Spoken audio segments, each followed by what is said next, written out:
La journée type d'une chargée de communication, c'est assez transversal. Je suis en lien un peu avec tous les domaines, donc avec tous mes collègues. Je dois être quand même au courant de tout ce qui se passe dans le théâtre et puis aussi avec l'actualité. Je suis en lien avec les journalistes ou avec la presse quotidiennement quand même, que ce soit en suivant l'actualité et puis en suivant ce qui sort sur le théâtre et puis en créant du contenu aussi.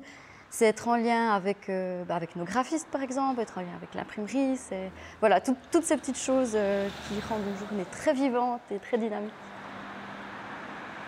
Juste avant l'ouverture du théâtre, on se sent exalté, parce qu'il y a comme dans notre corps quelque chose qui bouillonne comme ça, une énergie un peu inconnue. Il faut faire attention au contre-coup après. Et puis on se sent aussi tranchant, décidé.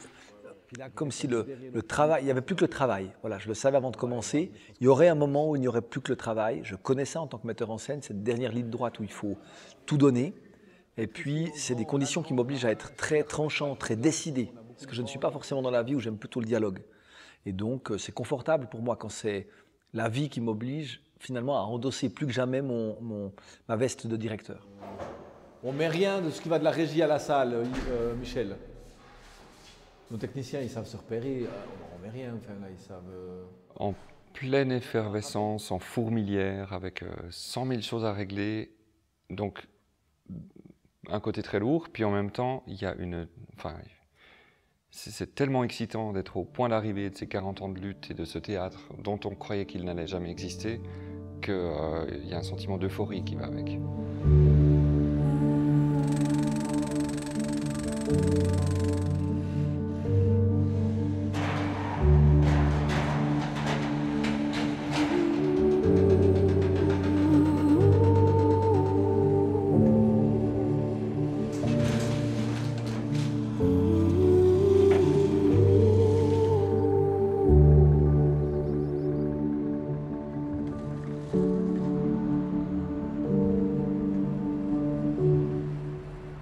Dans mon cas, devenir directeur d'un théâtre, c'est un apprentissage.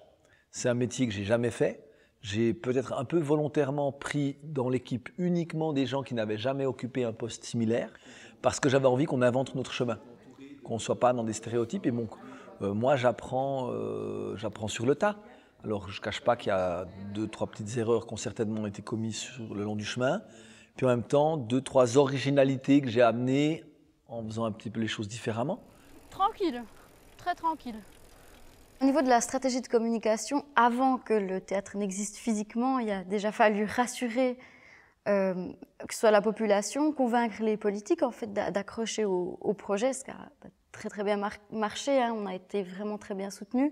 Pour lancer la saison juste avant l'été, on a aussi fait la tournée des programmes avec des vélos électriques et puis un spectacle qui s'appelle Guggenprose de Félicien Lia et Laurence Maître. On est allé présenter cette pièce dans tous les villages en fait, où on a pu aller et puis rencontrer les gens, leur donner envie de venir au théâtre. Sa patronne nous attendait devant la ferme. Elle n'en croyait pas ses yeux. J'avais mis Esmeralda dans ma poche.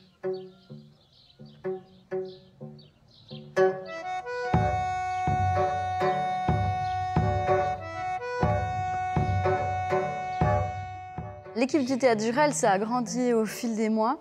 On a tous nos spécialités, mais je crois qu'on est devenus très unis aussi grâce à la tournée des programmes, où finalement on collabore au bureau, mais chacun dans son domaine d'expertise. Et puis là, pendant la tournée des programmes, on s'est retrouvés à monter une bâche ensemble sur une barrière ou contre une façade.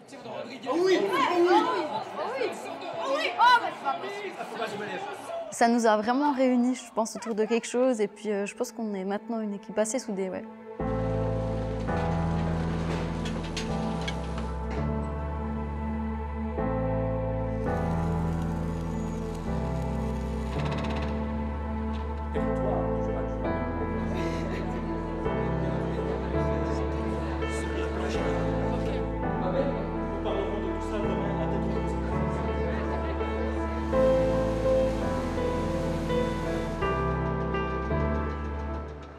À la base, c'est parce que j'ai été dans des organismes qui ont milité pour que ça se fasse.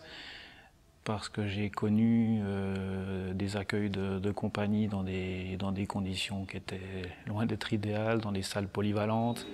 J'ai fait ça beaucoup dans le cadre des sociétés des amis du théâtre quand j'étais plus jeune. L'envie d'avoir une infrastructure plus professionnelle, c'était vraiment quelque chose que j'ai porté longtemps et de le voir se réaliser, c'était quasi impensable de pas en être aussi un peu acteur. On a eu l'habitude, sans théâtre, de bricoler du théâtre, de faire avec, de faire comme on peut. Et ça, c'est vraiment endémique de notre façon de fonctionner. On ajoute à ça un immense enthousiasme et je pense aussi une spécificité de faire avec des jeunes du théâtre. Parce que dans le Jura, je le dis souvent, on est les meilleurs. On a une immense tradition de la pédagogie théâtrale et une immense tradition du théâtre amateur. Donc on a l'habitude de construire comme on peut avec les gens, avec les jeunes, et d'être dans le lien social et de faire avec, simplement. Et la première, elle a forcément une saveur très particulière? Oui. Ah ouais, non, mais c'est des mois de travail qui prennent sens, en fait. Je ne sais pas comment expliquer ça, parce que tout s'explique. Parce que l'absence d'un théâtre a créé quelque chose d'unique dans cette région, c'est-à-dire un fourmillement et un potentiel énorme, très réparti. Et il ne faut pas que le théâtre du Jura casse ça ou modifie ça.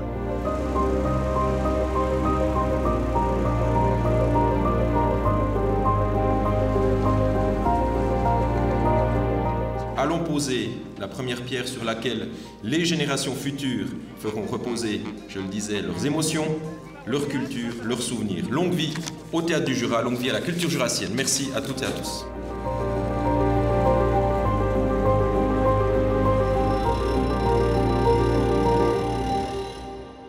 C'est quand même un grand projet, le fait qu'il soit neuf, le fait qu'on parte de zéro, en fait quelque chose de grand finalement.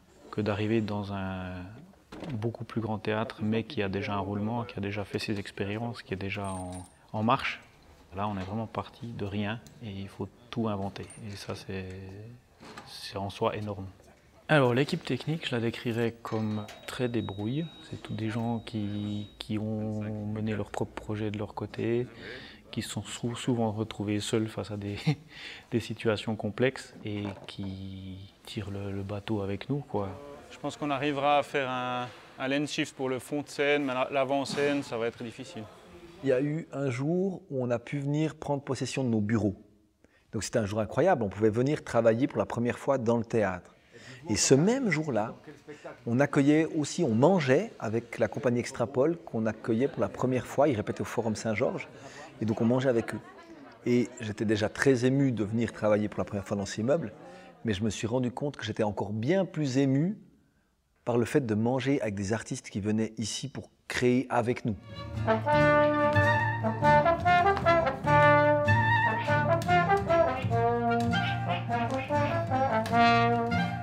La principale valeur d'un lieu d'art vivant, c'est justement la démocratie, la démocratisation de la culture, la démocratie culturelle. La scène est un endroit complètement libre où on peut vraiment parler de tout avec les gens, où il n'y a pas de contingence de parti ou de choses comme ça. Et c'est un endroit aussi où je trouve on peut avoir une résilience sur la scène de théâtre, dans la médiation culturelle. Comment est-ce qu'on fait un spectacle? On commence par quoi? Oui? Pour répéter. Oui, voilà, c'est une salle de répétition. Ok? On continue? On regarde si on trouve d'autres canards. Moi, je vous en mets un autre ici. Oh là là! J'aime quand ça se mélange, quand ça dialogue, quand ça se percute et surtout quand c'est instable. Voilà. Je pense que l'humanité est instable et donc les arts vivants ne peuvent être qu'instables.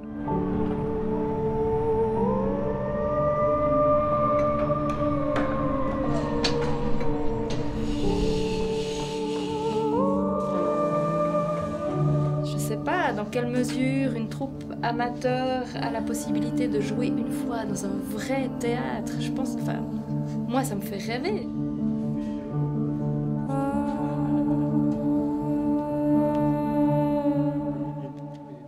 Dans ma trajectoire, prendre la direction du Théâtre du Jura, c'est une continuité. Parce que pour moi, être metteur en scène, c'est dialoguer avec le public. Et donc, un soir, je présente à un public un spectacle. Mais souvent, après, je repars. Ce dialogue, il a duré qu'un soir. Tandis que directeur, eh ben, durant toute la saison, pendant une année entière, peut-être même pendant 2, 3, 4 ans, je ne sais pas combien de temps on va vouloir de moi ici, je vais pouvoir dialoguer avec ce public. Et ça, pour moi, c'est un amplificateur de tout ce que j'ai fait dans ma vie jusqu'à présent.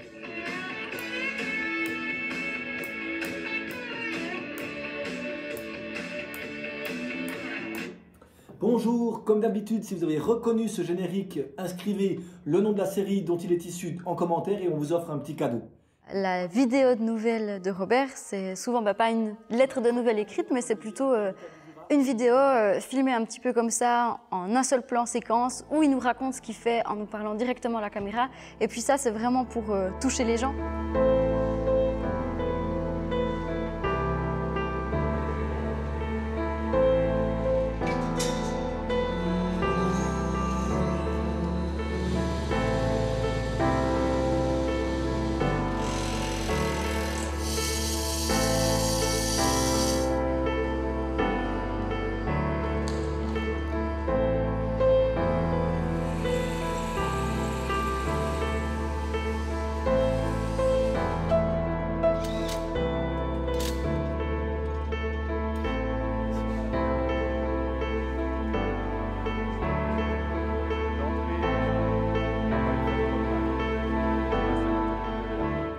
Ce théâtre est construit en 3 niveaux. Il y a 2 raies finalement. Là, on a une grosse responsabilité de faire marcher ce lieu. Il y a déjà on va dire des Alexandre Voisard, ensuite des Germain Meyer, Sylvie Lachat qu'on crée. Il y a le Forum interjurassien de la culture qui a été créé. Il y a les Jean-Marc Voisard. Il y a énormément de gens qui se sont alignés en disant on a besoin d'un lieu pour créer. Et maintenant, il existe. Il est vrai, c'est celui-là. C'est peut-être pas le lieu qu'on a rêvé tout le temps, il y a peut-être des petites pertes par-ci par-là, mais on va le faire vivre, on va le faire fonctionner. Stop, c'est fini. Dans ce sens-là. OK ? Merci d'avoir tenu si longtemps sur ce chemin-là. C'était de longue haleine, il y a eu beaucoup de rebondissements, il y a eu beaucoup de menaces qu'on pesait sur ce projet. Merci, parce que sans tout ça, on ne serait rien, qu'on ne les oublie pas. Parce que moi, chaque jour, chaque seconde passée ici, il y a une gratitude infinie, une chance infinie que je ressens et qu'on va essayer de prendre le relais.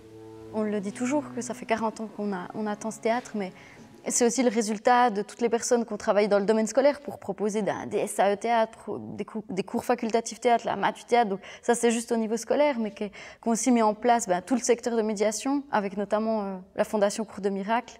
Et puis toutes ces personnes-là, je pense qu'on peut vraiment les remercier, parce que sans elles, sans tout ce travail préalable, on n'en serait pas là aujourd'hui, on ne serait pas dans ce bâtiment que vous découvrez, on ne serait pas, nous, là, engagés à faire juste la cerise sur le gâteau, j'ai envie de dire.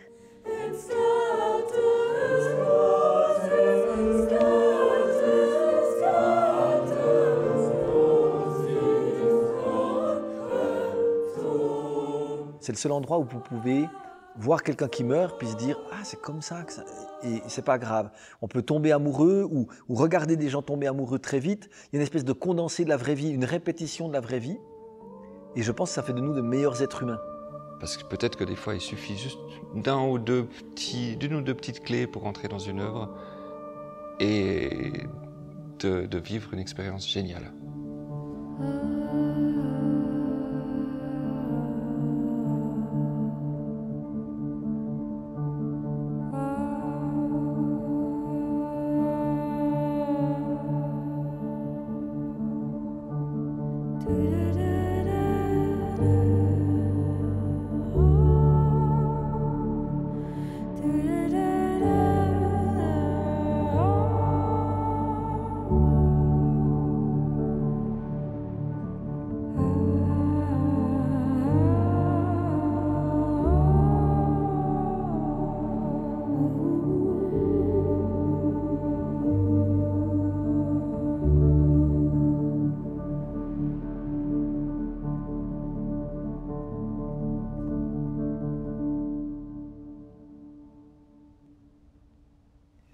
Viens voir Guigné.